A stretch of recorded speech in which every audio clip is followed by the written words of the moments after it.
Good morning.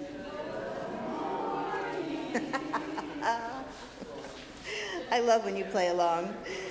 I'm Reverend Michelle Buhite, the minister of this congregation. My pronouns, which I offer to create a truly inclusive and brave space for all to live into the fullness of their identities, are she and her. We are so glad that each one of you is here today. If you are a newcomer, we hope that you will keep coming back and discover that UU Amherst is your place.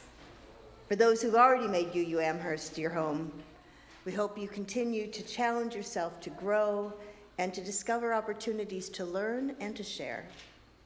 Today we are honored to have as our guest speaker, Dr. Ken Culton. Dr. Culton is the chair of the Department of Sociology at Niagara University. In his presentation today, he will discuss how sociologists have understood religion in the past and how that understanding has changed over time. Dr. Culton will also discuss some recent trends in religious identification in the U.S.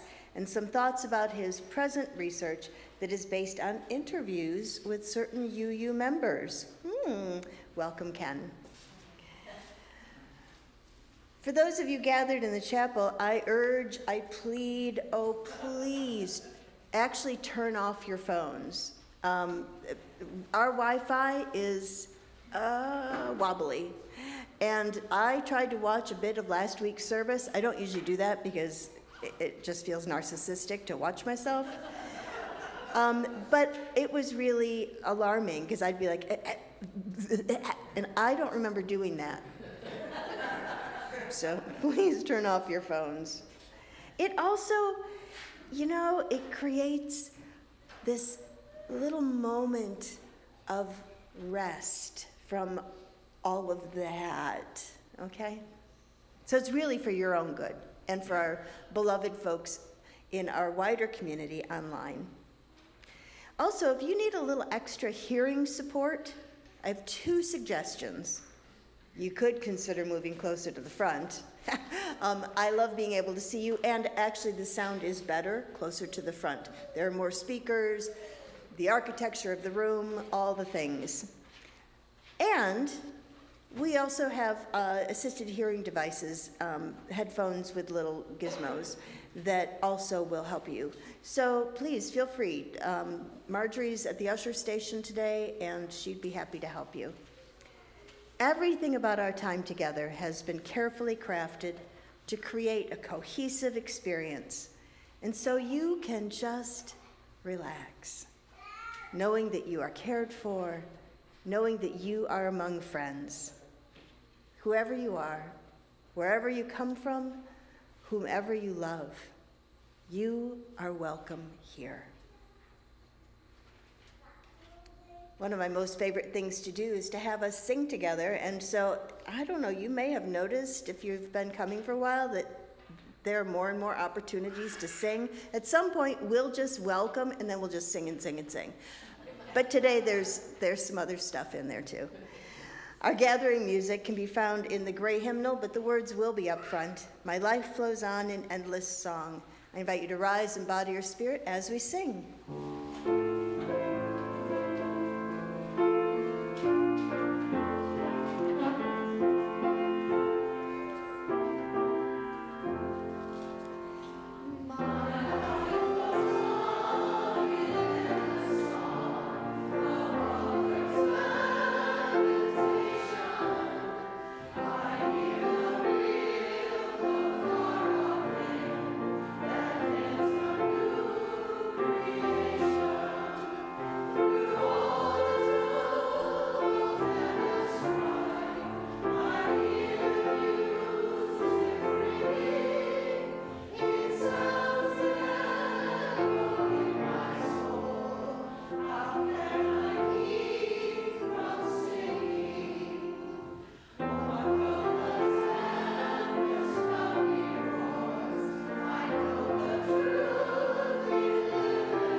When we gather, we employ the elements of water and fire to create the sacred space where we can be fully present. We begin with an acknowledgement that our church is built on holy land, land that was nurtured and cultivated by those who occupied it before us. And so we offer this libation as our giveaway, as we honor the struggle of all people seeking justice and peace. We seek the courage and wisdom to heal the wounds of the past and to build a better future story with all our neighbors and fellow creatures together. It is our custom when we gather to light a chalice, the symbol of our faith. The chalice is a cup or a vessel that symbolizes the gathered community. The flame represents the spark that each one of us brings to represent the light of truth, the warmth of community, and the fire of commitment. I invite you to join me in our chalice lighting words. We gather this hour as people of faith, with joys and sorrows, gifts and needs. We light this beacon of hope, sign of our quest for truth and meaning, in celebration of the life we share together.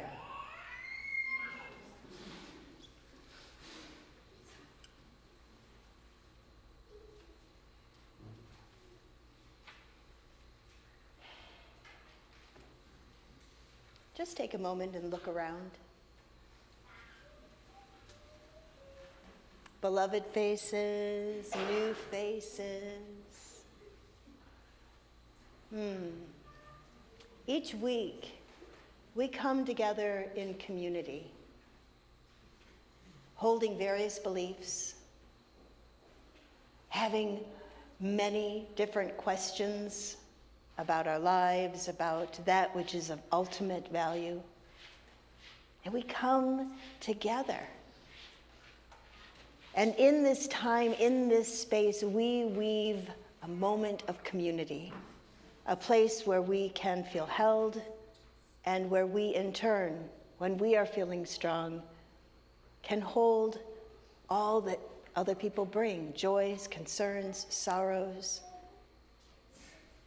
And we symbolize that each week when we gather by coming forward, if you wish, completely voluntary, but placing a stone or a shell on this table labyrinth that symbolizes all that we bring, even if we couldn't articulate it aloud. If someone asked us, wow, what did you put that stone down for today?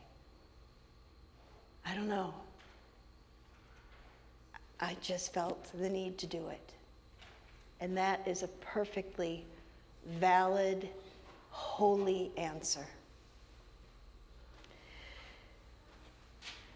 And so in a moment, I'm going to invite you to come forward and to place a stone or a shell. But you know, sometimes the housekeeping stuff just needs to be introduced.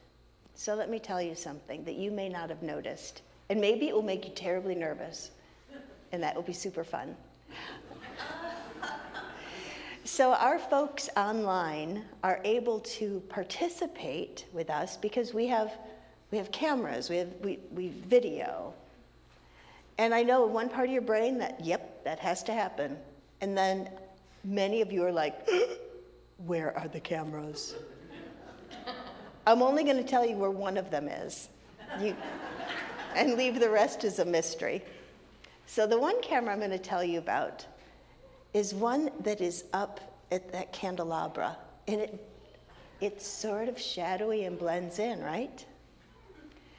And that is how our folks online get the close-up of this holy moment.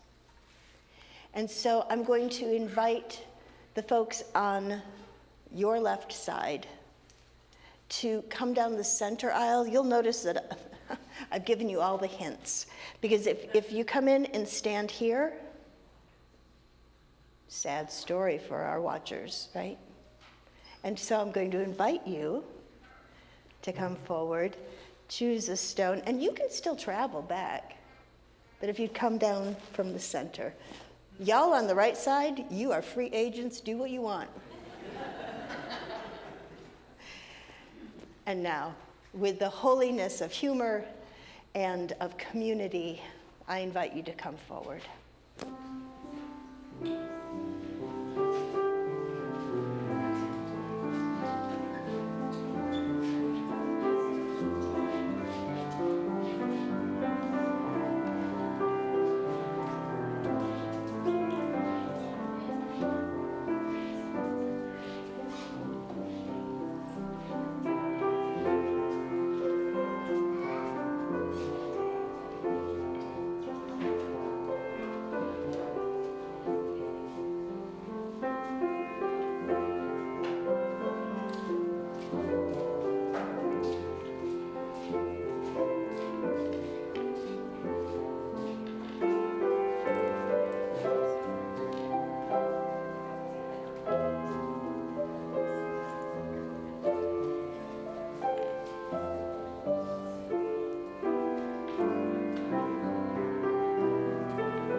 It's so good to feel good again.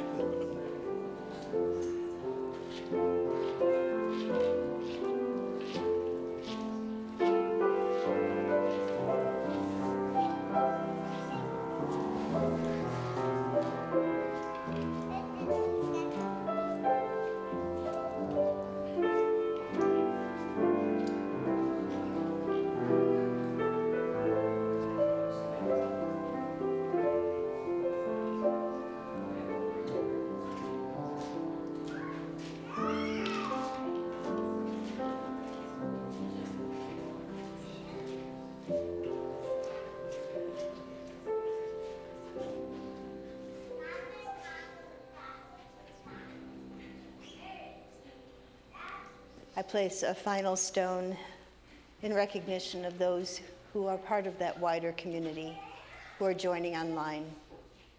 You are embraced in this space. So let's share a few breaths as we expand our circle of love and concern to include those who may not be present, but whom we bring with us.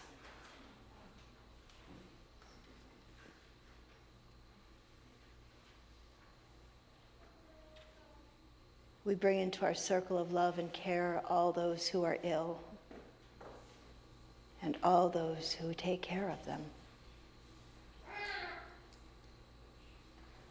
Those who are in pain, either in body or spirit. Those who are lonely. Those who are overwhelmed or feeling lost. Those who have been wronged.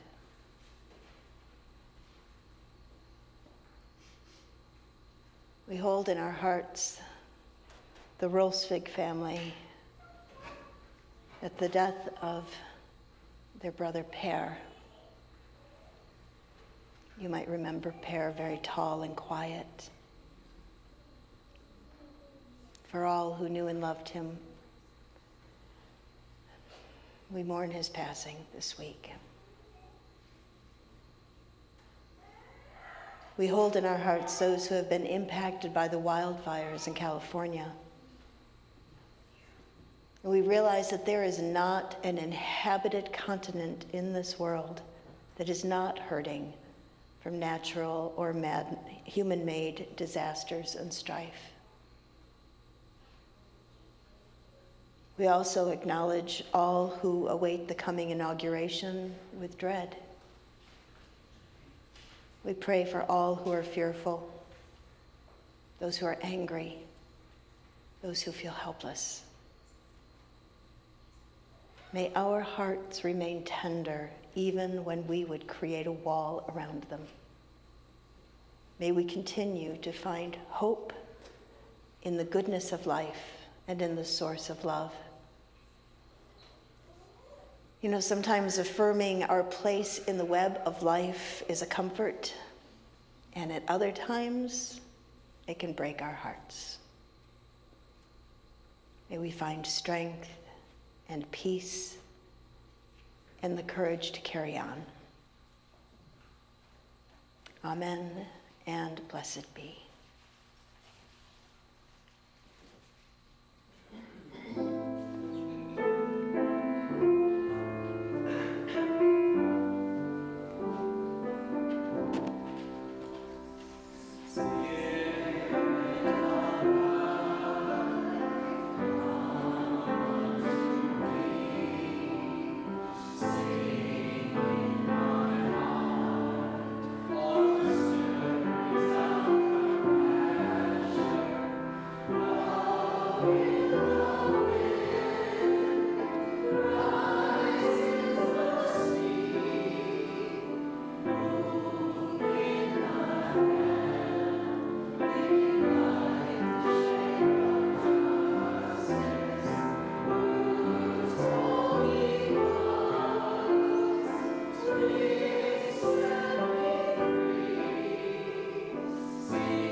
I'd like to invite kids and their adults, if you choose, to come forward.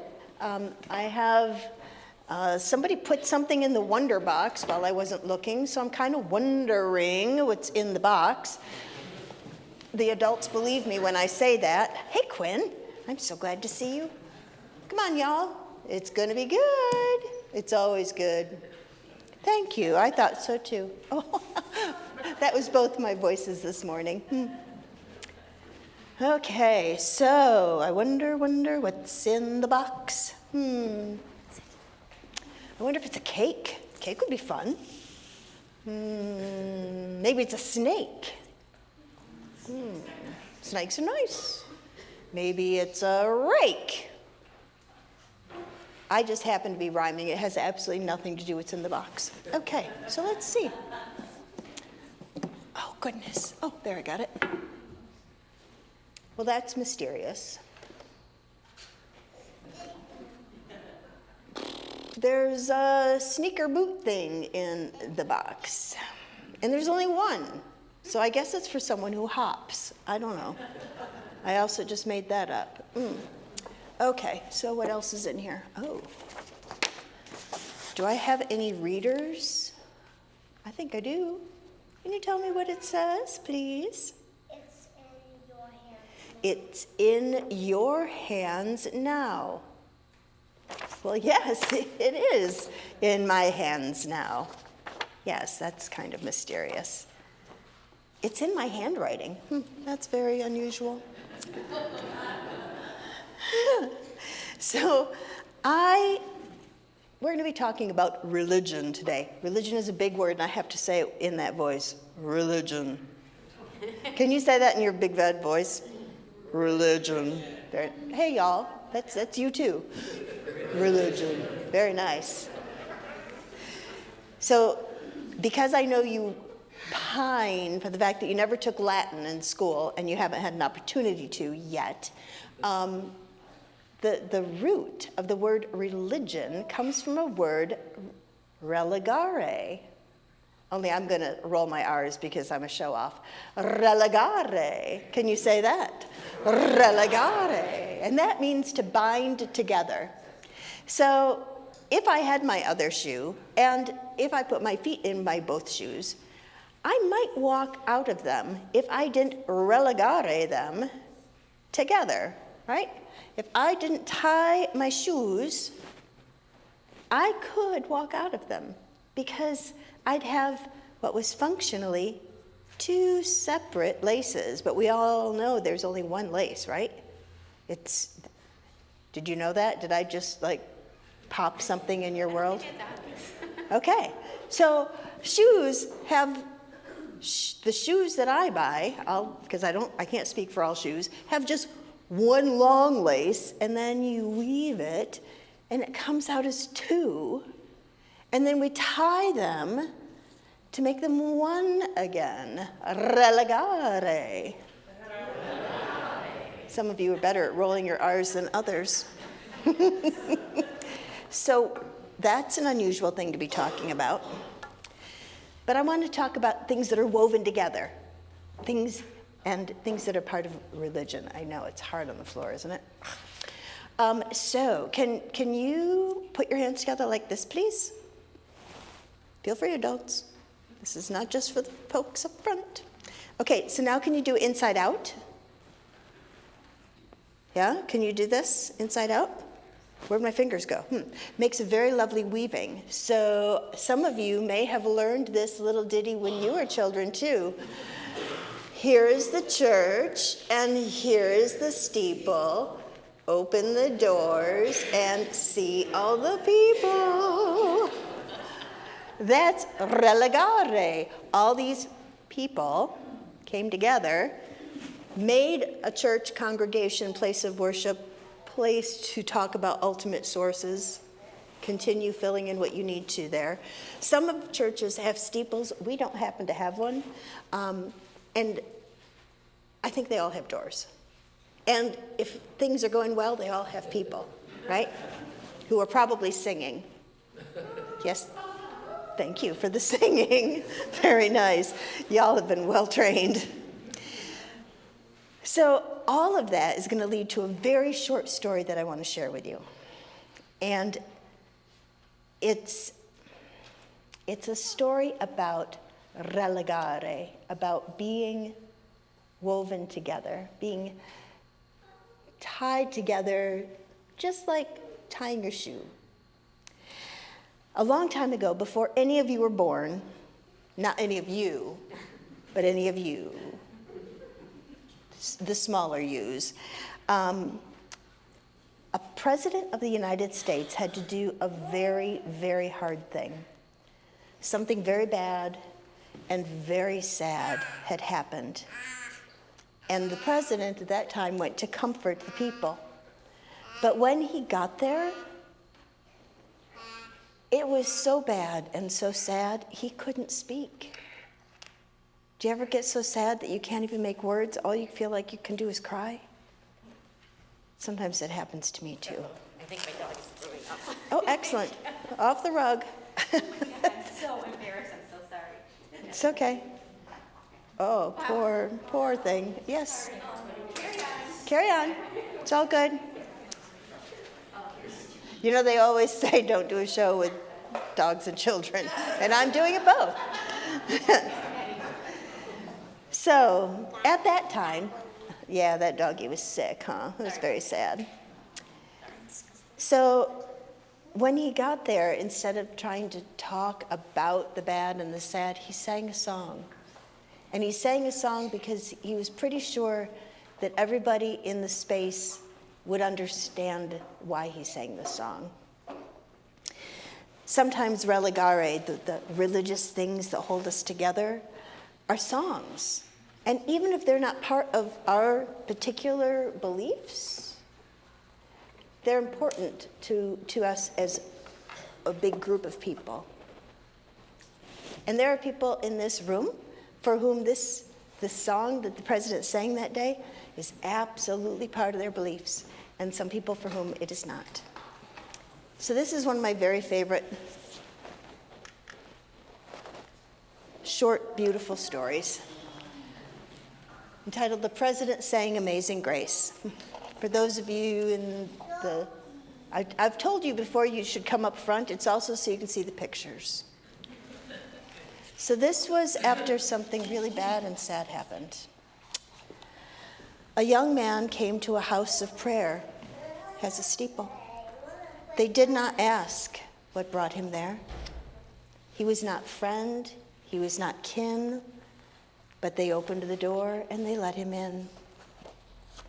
And for an hour, the stranger stayed. He sat with them and he seemed to pray. But then the young man drew a gun and killed 9 people, old and young. In Charleston, in the month of June, the mourners gathered in a room. The president came to speak some words, and the cameras rolled and the nation heard, but no words could say what must be said for all the living and the dead. So on that day and in that place, the president sang Amazing Grace. The president sang Amazing Grace. We argued where to lay the blame on one man's hate or a nation's shame, some sickness of the mind or soul, and how the wounds might be made whole. But no words could say what must be said for all the living and the dead. So on that day and in that place, the president sang Amazing Grace. My president sang Amazing Grace.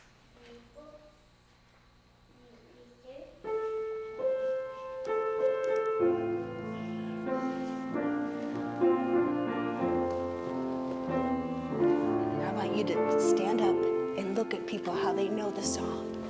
Come with me. Amazing grace, how sweet the sound that saved a wretch like me. They all know it.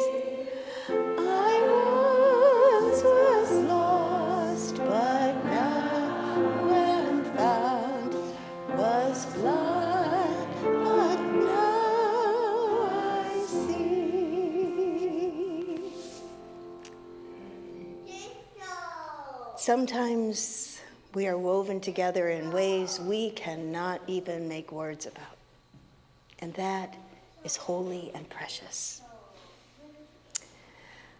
Let's sing our children to their activities. You can go. Go in love, our hearts go with you. Go in joy, our hearts go too. Learn in love and grow in wisdom. Learn your light in all you do.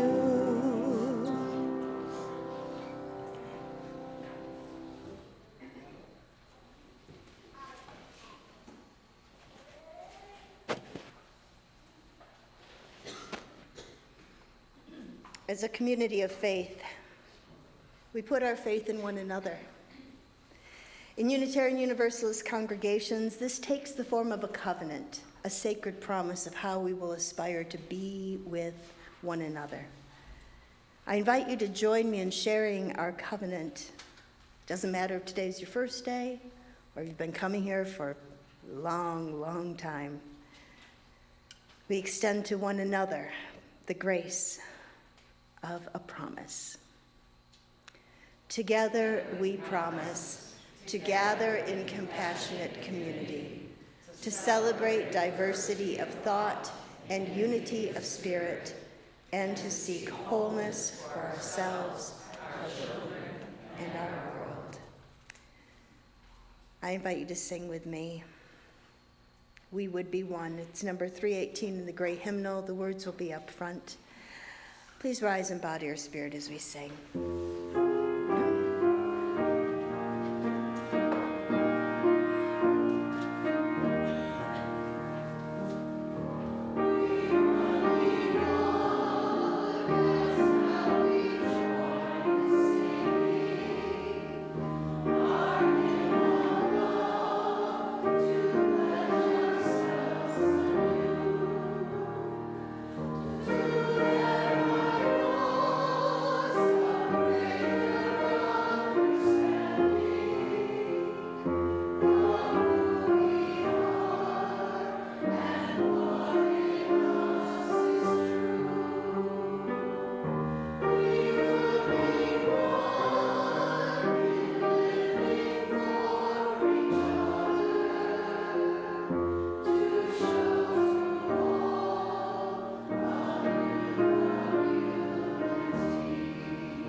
And now I'm honored to welcome Dr. Ken Culton to the pulpit.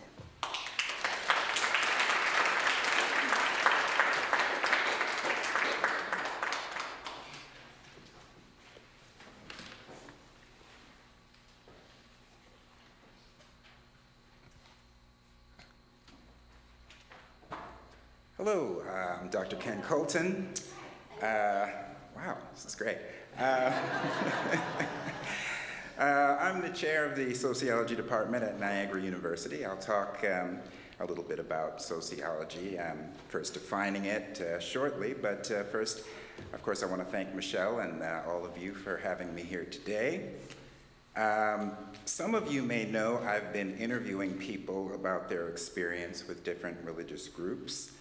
So I'll talk a little bit about that too, just a bit later on, but primarily I'll talk about sociology, the sociology of religion, and what excites me about the topic, as well as some findings from some past research that I've been involved in there at Niagara University. So first, what is sociology? It's not obvious to everybody what it is. I get that question all the time. So the simplest way to see it is it's the study of anything that people do in groups. That's a lot, right? So where psychologists focus on the individual, we focused on the social context in which individuals live. But right there, we kind of have this big sort of inversion of a lot of people's understanding, especially in a very individualistic society, that we tend to understand in sociology, we understand individuals as being the product of groups that they're a part of. That group involvement is sort of primary, and the individual comes out of that. And groups can be, all sorts of different environments that we find ourselves in, maybe starting with the neighborhood that you grow up in, and any kind of group that, schools that you go to, your family, all of these kind of count as groups that shape who you are. So, of course, religion is important because for many it serves as a primary reference group. Religion can affect attitudes, beliefs, actions, voting habits, even indirectly education, income, and so forth. So, how have sociologists thought about religion in the past? Surprisingly, maybe surprisingly to you, for a long time, sociology as a discipline thought that religion was going away. That secularization was the primary direction, that because of modernization, technological advance, communications, it would make it, this would make it harder for religion and spirituality to survive. And behind that thought is this notion of the sacred canopy by Peter Berger. And the idea of the sacred canopy is really simply this. It reminds me of somebody I spoke to who grew up in the Greek Orthodox tradition and religion. And she said, well, I went to Greek Orthodox church, all my family, they're Greek, we speak Greek, every wedding and every occasion is a Greek occasion, our neighborhood, our food, everywhere that this person went, they were reminded of this identity of being Greek Orthodox. So perhaps some of you can think about, maybe you came from a different tradition or, that seemed to have those elements, right? So everyone you knew, everywhere you looked, people had the same beliefs and the same ideas. This is what Peter Berger meant by the sacred canopy, right? So when you have that, it becomes easier to believe and think similarly to all the people that you know who sort of reinforce those ideas and beliefs. But, sociologists recognize that our world is most certainly changing and becoming more complex, more pluralistic. So it's very likely that people were not going to be able to exist within a sacred canopy as much. Of course, we also know that any belief that you have, you can Google it, and you can see that there are beliefs, that are very much the opposite of that existed out there in the world. So that all being said, secularization is happening, has happened. Religious nuns are one of the fastest growing affiliations in a way, but there are other counter trends where religion is most certainly not going away. We have the rise of the category spiritual but not religious, people who identify in that way. We also have growth of fundamentalism around the world in various ways, evangelicalism here in the United States, and mega churches are very popular in a lot of places. So there's sort of this many trends and counter trends going on with religion. Now, of course, there's also the impact of religious beliefs on so-called secular society, right? So other people's beliefs, even if you don't share them, find their way into law and find their way can affect all of our lives, of course. So there's a lot happening here with trends and counter trends with religion. Excuse me. So now I guess you might have a better sense of why we study religion, why we believe that it's important. Though one's religion may be a private matter individually, the effects of religious belief often have public consequences. Human actions are driven by beliefs, whether true or not, right? And religion is a place where beliefs can thrive on faith and be reinforced by the collective. When I teach my Sociology of Religion course, I show a documentary, a 2006 documentary called Jesus Camp, that depicts Christian evangelical socialization of young people to support often right-wing policies, and there's a lot of demonizing of the other side that you see in this documentary, where young kids are told that all the problems in the world come from those folks, right? So in this way, religion, when used in this way, can be a powerful engine of identity formation, right? So that people come to see themselves and tie themselves to a certain set of beliefs or ideas, and this becomes their very identity. Now, as a scientist, I like to think that, when I learn that I'm wrong about something, I can still be me. I can change my mind, I can reassess, I can go back, and that's okay, right? That's a good thing. And I can adjust to it. I'll still have my identity. I can still be a scientist. I can be allowed to be wrong. If I don't correct myself, that's not good, right? I'm supposed to make that correction. And I think that's a positive, healthy thing to be able to do. But sometimes beliefs can be so firmly ingrained that they can cause people to hold their identity to a set of ideas, and even in the face of contrary evidence, they still may hold on to that. Okay, you might even, and I have one last thought on that.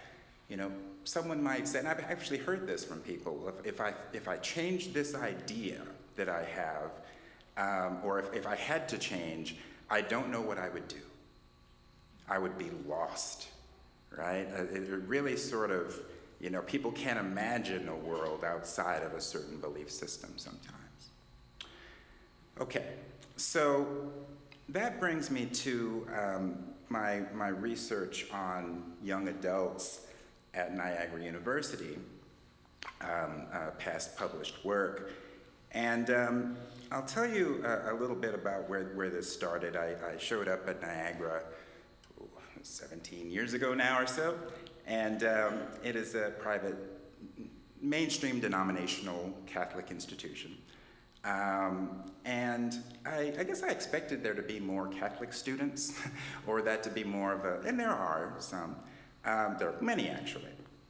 But what I found it is a very sort of diverse student population, and over 1/3 of the students would consider themselves non-religious in one way or another, nuns, that category. And so, and then there are Muslim students and Jewish students and, students from, it's more global, becoming a more global campus. So anyway, my thought was, well, how did they get along so well, right? Why don't they fight? Maybe that's a negative way of saying it, but they never seem to have debates about religion or that be an issue. And we, in sociology courses, we talk about a lot of different, ideas and concepts, but religion never came up as a point of contention for them. So eventually, I thought, well, at some point, I want to get around to talking with them about this and coming up with a research project. So eventually, I did, and. So before I, of course, launched into it, I read the available literature on youth and religion, and I came across this idea by the author Christian Smith called moralistic therapeutic deism. That's words, moralistic therapeutic deism. We'll call it MTD for short. So basically, with this idea. What Christian Smith, and he did a couple of really massive studies of talking to, across the country, and even some global work, talking with young people about how they were thinking about beliefs and religion. And what he came to is that young people seem to have, as he would put it, invented their own religion. One devoid of concepts like hell or punishment for bad deeds. Young people of most faith traditions believed in a sort of, I think you used these sort of buddy Jesus that could be called upon in times of uncertainty. They were, had a sort of moral code that they developed, this moralistic therapeutic deism. They tend to celebrate diversity. They support environmentally friendly practices. They're against cruelty in all forms. Generally speaking, there's a sort of an underlying youth morality that he associates with this MTD. And so I became interested to learn if MTD is something that existed at NU and at Niagara, and if so, was it what allowed students to coexist?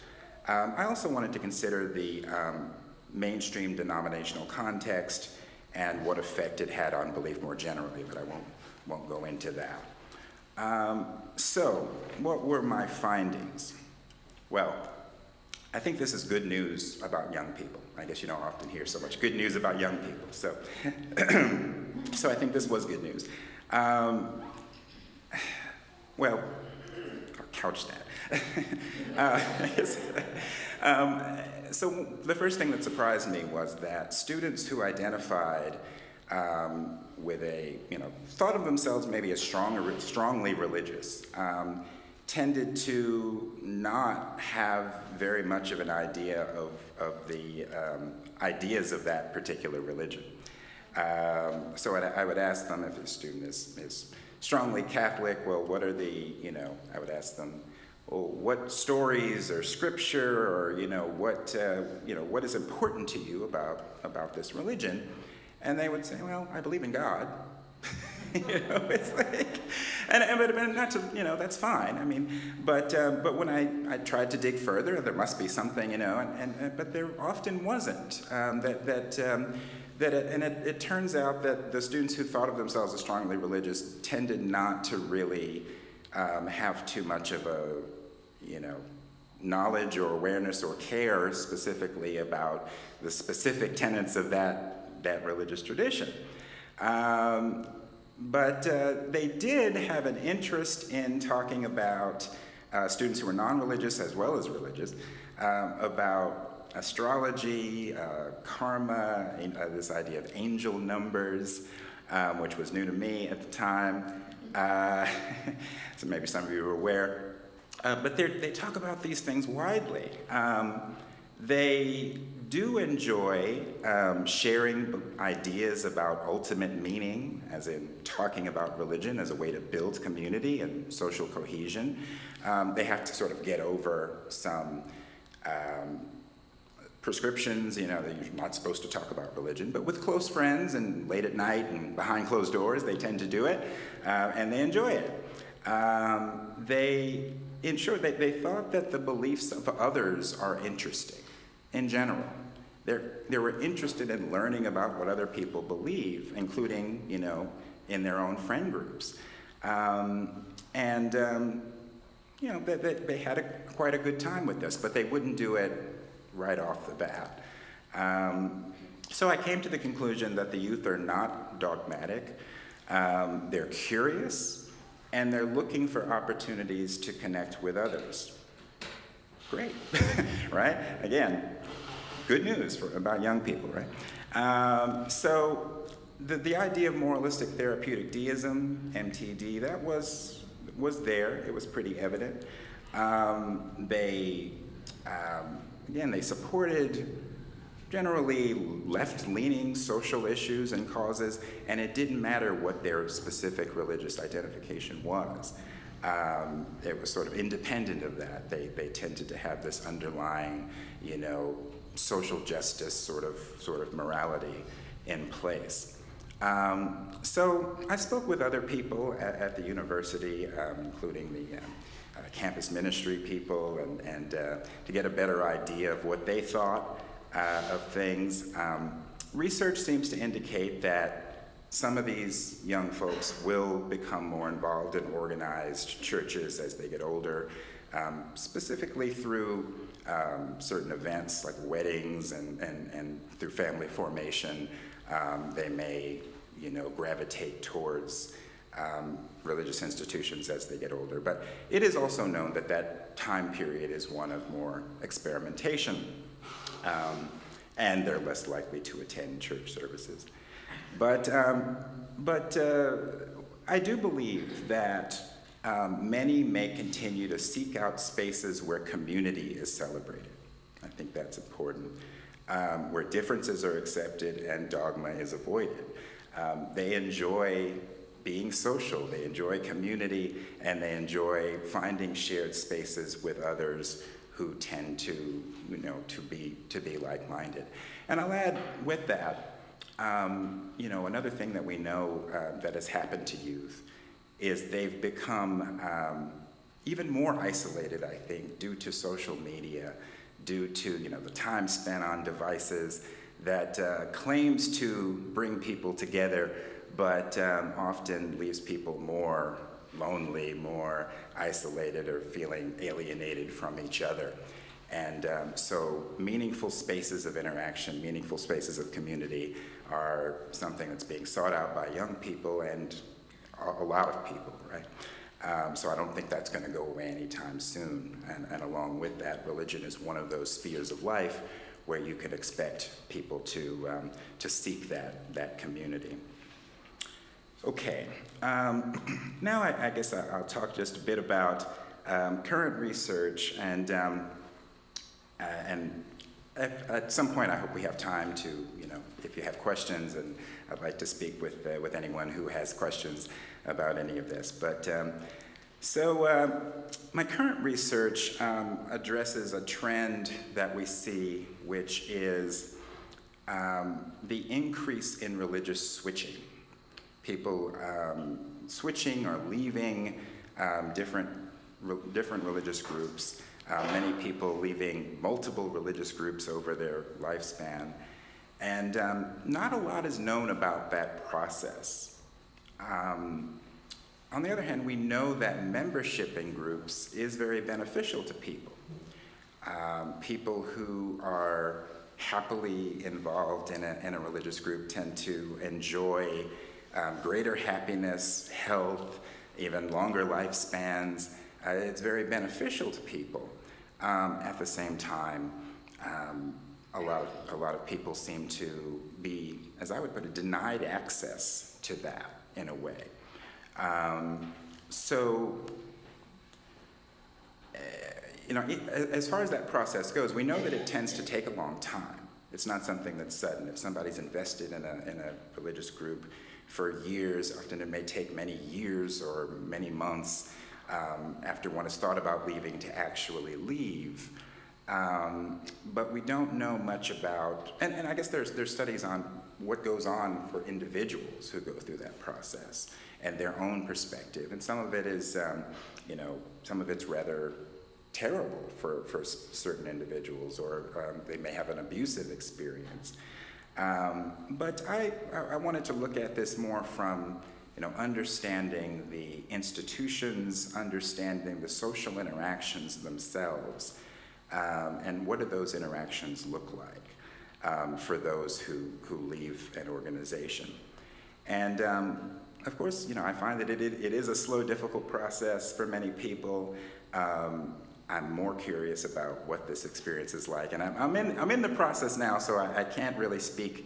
I'm sort of not prepared to go into it in more detail, but I'm looking forward to how it's all going to come together, and I thank those who I've spoken with thus far about it. With that, I think I'm about concluded with what I have to say on the top there. I don't know if you want to questions for later or. Okay, very well. Thank you. All right, well, thank you. Thank you all.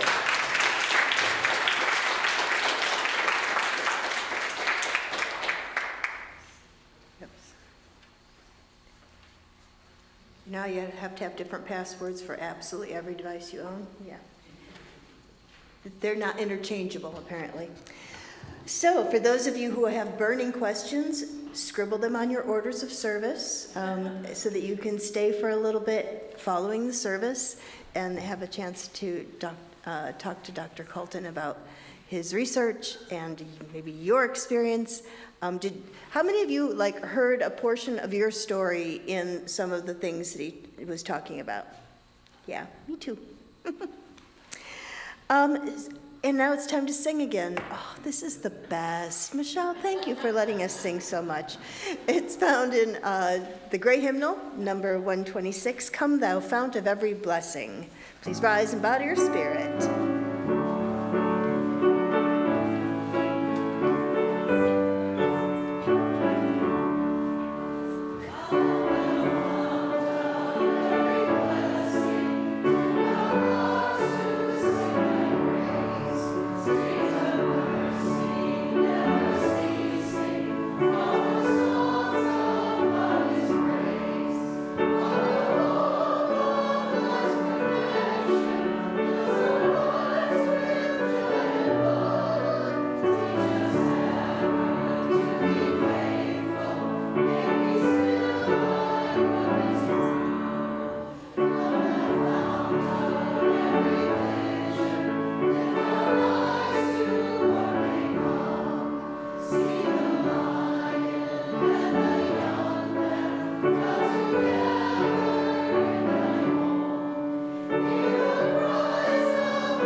You may be seated and you may congratulate yourself on those high notes. Nicely done. Once you sort of accommodate yourself to them, they get easier. I say. Making time for an offering of gifts and pledges is an act of faith, an opportunity for us to live into one of Unitarian Universalists' core values of generosity. Our generosity connects us to one another in relationships of interdependence and mutuality, because we believe that we pick fruit from trees we did not plant. and we drink water from wells we did not dig. And this is as it should be, as long as we dig and plant for those who will come after us. If you'd like to help pass the baskets along the aisles, Marjorie will be coming through with some. Just rise up. We need a total of 4 people. Come on down, Marjorie. People are on it.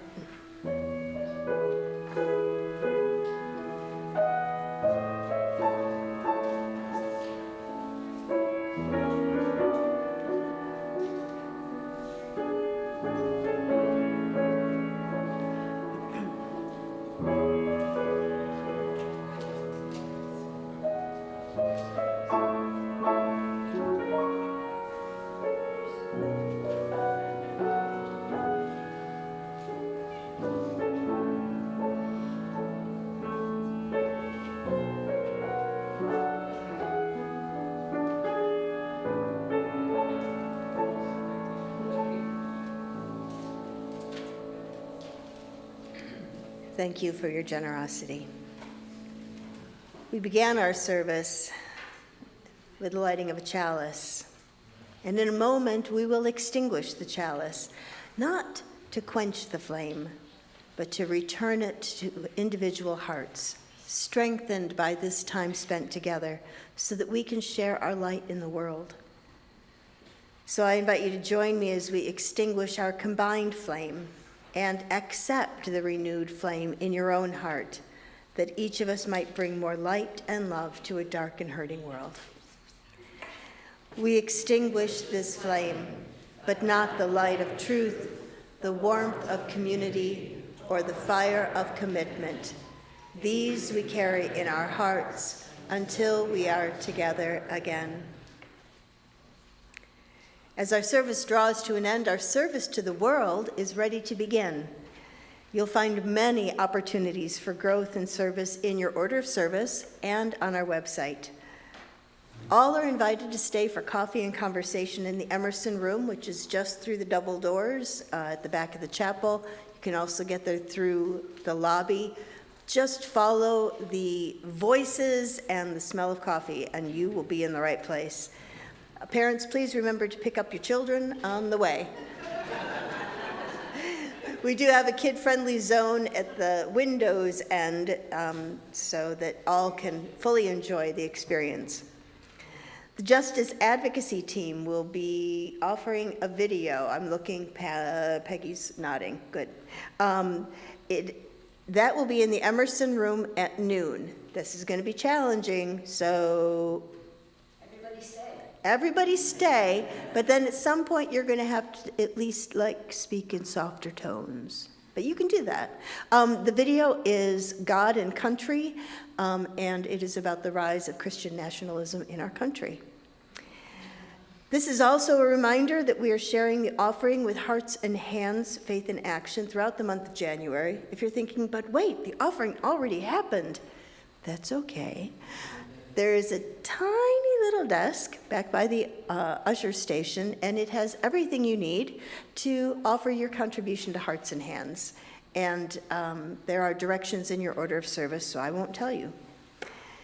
If you are interested in receiving the Friday emailed weekly update and are not already doing so, please sign on some piece of paper at the welcome desk. I did not warn welcome desk people that this was coming, so you just do something. Write weekly update, that would be super. You'll need to provide your name and your email, because it's an emailed only thing. And it's the latest and greatest of what's coming up each week. Finally, if UU Amherst is starting to feel like home to you, feels like home to me, consider becoming a member. And see me after the service if you'd like to know more about that. And now I invite you to rise in body or spirit as we again sing our closing blessing, Travel Light, and at the third verse, make sure you look at each other. Travel light and travel easy till I see you once again. Travel light and travel easy, and remember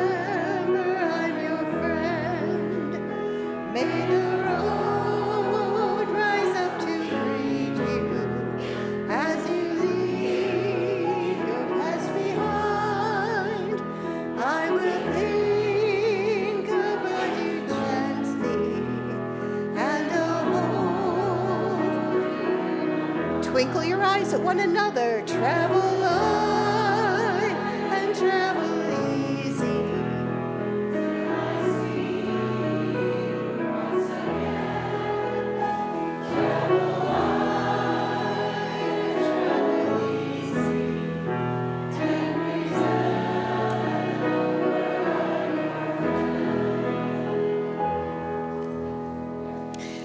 Remember, if you'd like to carry on the conversation with Dr. Culton, just stay in the room, maybe up toward the front here. And now I offer you these words as our closing blessing and benediction. They come from Albert Schweitzer. At times, our own light goes out and is rekindled by a spark from another person. Each of us has cause to think with deep gratitude of those who have lighted the flame within us. And I add, carry your flame out into the world and spread the light. Go in peace.